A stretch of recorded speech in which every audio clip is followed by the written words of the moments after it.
maaga po kaming gumigising para tulungan maganda ng paninda ng bebenta namin magkakapatid. Panghambag sa bintana. Para po kami ay makatulong kay mama kasi po may sakit na po siya. Nakakulong po si papa.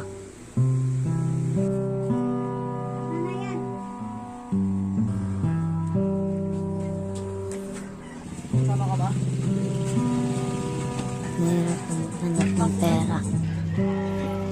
Ngayong pandemic.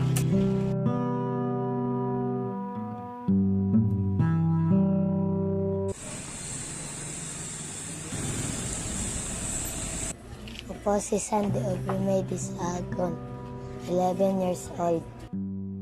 Kami po ay walang magkakapatid at panglima po ako.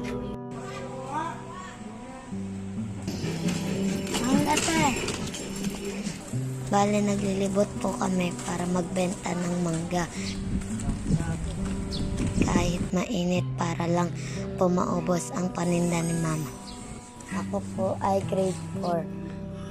Nag-aaral po sa Tenement Elementary School. Abigyan ka o kumakada tayo ng kabaw. Ang pinili po ni mama ay modular po kasi po wala kaming internet at cellphone.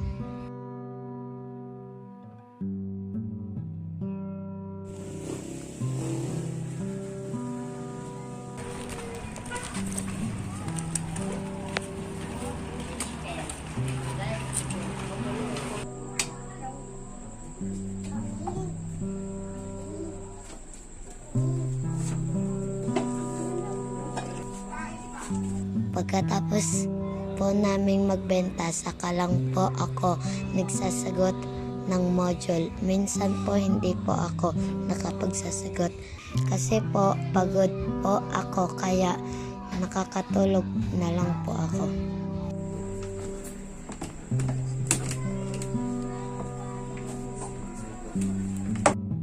Namimiss ko po sa face-to-face classes yung pagtuturo po ni ma'am at saka yung pagsagot ng mathematics.